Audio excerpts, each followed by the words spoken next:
Good afternoon, नमस्कार, बहुत बहुत स्वागत है। बुलेटिन में शुरुआत करने जा रहे हैं इस वक्त की बड़ी खबर से जो पाकिस्तान से आ रही है। जी हां, पाकिस्तान में फिर से चीन के खिलाफ आवाज उठने लगी है। पाकिस्तान में सीपीईसी पर फिर से सवाल खड़े हो रहे हैं।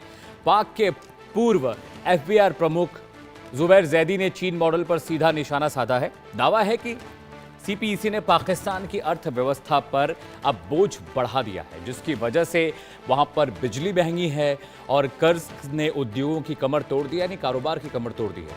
चीन के साथ व्यापार घाटे पर भी चिंता जताई जा रही है। इसके अलावा पाकिस्तान में सीपीईसी की उपयोगिता पर नई बहस तेज हो गई है। जिस चीन पाकिस्तान आर्थिक गलियारे यानी सीपीईसी को पाकिस्तान की अर्थव्यवस्था का गेम चेंजर बताया गया, अब उसी परियोजना पर पाकिस्तान के भीतर से गंभीर सवाल उठने लगे हैं।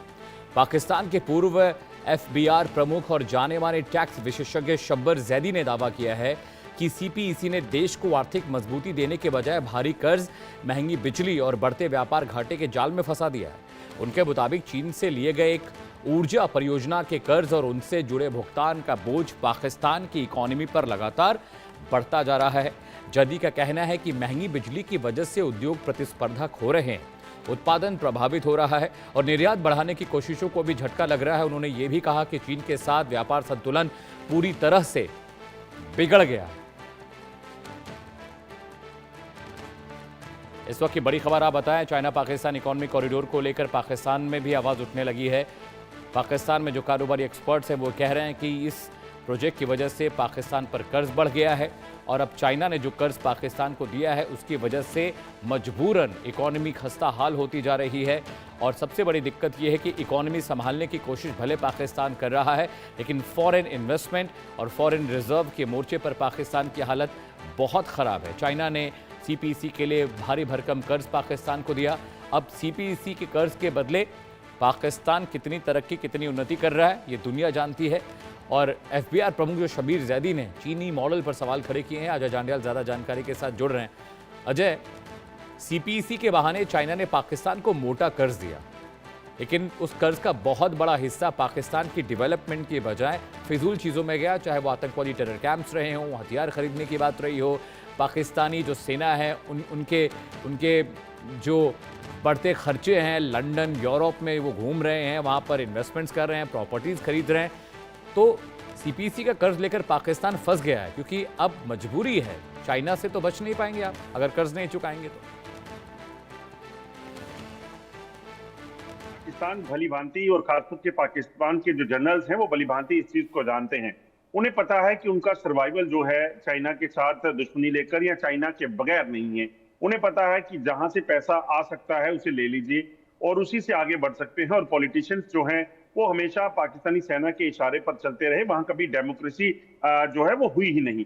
एक नाम मात्र डेमोक्रेसी जो वहां चलती है उसी का नतीजा है कि आप देखें सीपैक ही क्यों, आप देखें तो पाकिस्तान में ऐसे कई हैं इलाके हैं जहां पर एक बड़ी इन्वेस्टमेंट जो है वो चीन की हुई है। अभी अमेरिका की इन्वेस्टमेंट करवाने की तैयारी की जा रही है बलूचिस्तान में। तो ये तमाम चीजें जो हो रही हैं ये जानबूझकर वहां की जाती हैं और उसके पीछे का मकसद बड़ा क्लियर है।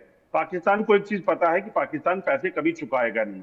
पाकिस्तान को यह भी पता है कि अपने बलबूते को वो कभी बेहतर हो नहीं सकता, तरक्की की ओर नहीं हो सकता।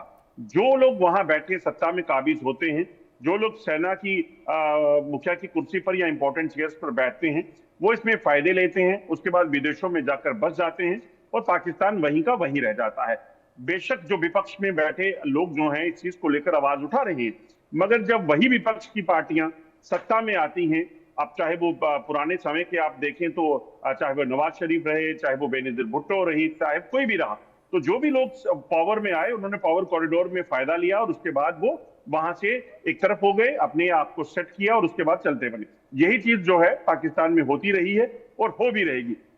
चीन का एक मुख्य मकसद था, चीन जानता था कि उसकी जो विस्तारवादी नीति है उसको आगे बढ़ाने के लिए वो जबरन जहां कब्जा कर सकता है जबरन सही, अगर जबरन नहीं तो इस तरीके से सही, अलग अलग तरीके से वो आगे बढ़ने का या अपने जो तरीके को आगे बढ़ाने का काम करता रहा। और चीन के लिए वो बेहतर था, क्योंकि चीन सिर्फ पाकिस्तान ही नहीं, आप देखिए भारत में भी, अब लद्दाख में चीन इसी तरह से अपनी इंसर्जन करता था, मगर जब यहाँ से उसको मुंह की खानी पड़ी तो चीन वहां रुका। इसी तरह से चीन ने भारत के अरुणाचल प्रदेश की बात करें, लद्दाख की बात करें, इसके साथ साथ आप दूसरी तरफ चले जाए, नेपाल चले जाइए आप, इसी तरह से वहां देखिए क्या किया है चीन। हस्तक्षेप जो है वो करने में माहिर है और वो प्रयास जो है चीन के जारी रहेंगे। बिल्कुल देखिए, और चीन की ये स्ट्रेटेजी अजय कि पहले आप सारे जो उनके फिजिकल एसेट्स हैं, प्रॉपर्टीज़ हैं, उनको आप लीज पर लीजिए, उसके बदले आप मोटा कर्ज दीजिए, और जो देश ये नहीं चुका पाते हैं तो फिर चाइना उनकी प्रॉपर्टीज़ पर, उनके एसेट्स पर कब्जा कर लेता है। अगर मुझे ध्यान है, अगर मैं जहाँ तक मुझे याद आ रहा जाए कि ज़्यादातर जो वहाँ पर बांध हैं या ऑफशोर जो प्रोजेक्ट हैं या जो कराची पोर्ट का बहुत सारा हिस्सा लीज पर चाइना ने लिया है, और अगर आप नहीं चुकाएंगे कर्ज तो चाइना उनको ले लेगा। देखिए वो ऑलरेडी आप ये कह सकते हैं कि वो ऑलरेडी चीन के कब्जे तक पहुंच चुके हैं। और वजह क्या है? वजह स्पष्ट तौर पर यह है कि चीन ने वहां एक मोटी इन्वेस्टमेंट की है। चीन उस इन्वेस्टमेंट को छोड़ेगा नहीं। सीपैक जो बन रहा है, उस सीपैक के बने या पूरा हो या ना हो, मगर आप एक चीज याद रखिएगा कि चीन सीपैक को लेकर बड़ा गंभीर है। अगर पाकिस्तान ने कभी ऐसा किया या किसी और वजह से ये कंप्लीट नहीं हो पाया तो चीन पाकिस्तान का बुरा हाल करने वाला है। इस इलाके को छोड़ेगा नहीं। बेशक बलूचिस्तान ने स्पष्ट किया है वो किसी भी तरीके से इस पूरे प्रोजेक्ट को खत्म नहीं होने देगा, पूरा नहीं होने देगा। कई हमले चीनी नागरिकों पर, इंजीनियर्स पर हो चुके हैं, मगर वो इस चीज में जो है वो अड़िग हैं। तो उसमें कहीं ना कहीं वो उसके बदले में क्या करेंगे, किस चीज को ग्रैब करेंगे, ये एक बड़ा आने वाला समय में देखने वाली चीज होगी। और शबीर जो कह रहे हैं अजय, वो बात बहुत क्रूशियल है, और पाकिस्तान में कहने के लिए हिम्मत भी चाहिए कि आप वहाँ की पॉलिटिकल रिजीम और सेना के फैसलों पर क्वेश्चन करते हैं। फजलुर रहमान ने भी जिस तरह से मुनीर को शीशा दिखाया था, आईना दिखाया था कि भाई आप राजनीति करना चाहते हैं तो ये टीन टप्पर और बिल्ले फेंकिए और आके पॉलिटिक्स में उतरिए और चुनाव लड़िए। आप सेना में रहकर पॉलिटिकल रिजीम चलाना चाहते हैं, पॉलिटिकल टिप्पणियां करना चाहते हैं, ये शोभा नहीं था। मुझे लगता है शबीर ने जो बात कही है, FVR प्रमुख ने, मुझे लगता है कि ये कहने के लिए बड़ी हिम्मत चाहिए।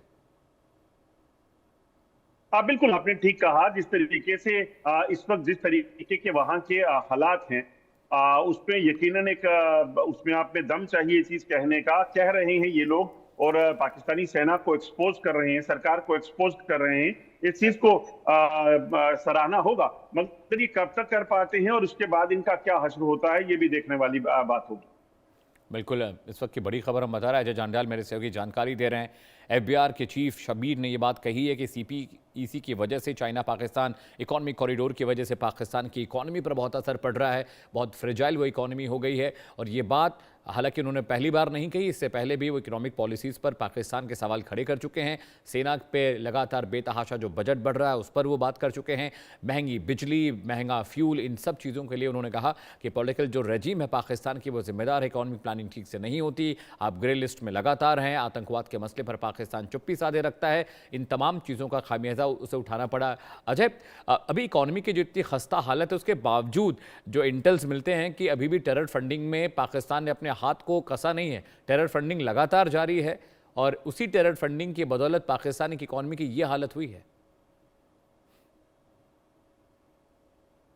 देखिए बिल्कुल ये कहना गलत नहीं होगा, क्योंकि पाकिस्तान ने जो अभी तक किया है, पाकिस्तान 1947 से, जब से भारत और पाकिस्तान का विभाजन हुआ, तब से लेकर पाकिस्तान एक ही पॉलिसी पर चलता रहा कि वो किसी भी तरीके से भारत से बदला लेने के एवज में पाकिस्तान इतना गिरता चला गया कि 1971 था, कारगिल वार थी, उसके बाद पाकिस्तान की तरफ से, उससे पहले जो अटैक हुए तमाम बेकार गए। मगर पाकिस्तान सिर्फ उसी मुद्दे को लेकर आगे बढ़ना चाहता है। बाकी दुनिया के कई देश जहां पाकिस्तान से अलग हुआ, बांग्लादेश भी एक समय तक आप देख बेहतर स्थिति में पहुंच चुका था, और आज जो हालत है पाकिस्तान की वो सब जानते हैं। और यही हाल जो है, जो टूटने कटने की हालात में पाकिस्तान है, तो आज वो इसी वजह से है कि वहां की जो रजीम है, जो सत्ताधारी लोग हैं, वो इस चीज को समझना नहीं चाहते, इसे देखना नहीं चाहते। उनके लिए सिर्फ और सिर्फ आतंकवाद मुद्दा है, उनके लिए किसी भी तरीके से करप्शन होनी चाहिए, वो इस चीज को फोकस करते हैं।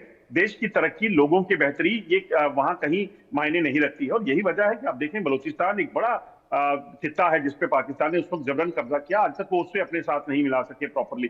POK की हालत देखिए, तो लोग आज क्यों कह रहे हैं कि भारत और पाकिस्तान की जम्मू कश्मीर को कंपेयर करें, तो ये इलाके अपने आप में बयां करते हैं कि कौन कहां पहुंचा हुआ है। इसी तरह से TTP के साथ देखिए, उस TTP जिसका खुद तैयार करके, जिसका इस्तेमाल अमेरिकन फोर्सेस के खिलाफ पाकिस्तान ने किया, वो आज उनके खिलाफ खड़ी। ठीक है, अच्छा, बहुत शुक्रिया इस खबर पर जानकारी देने के लिए, फॉर दीज अपडेट्स। खबरों में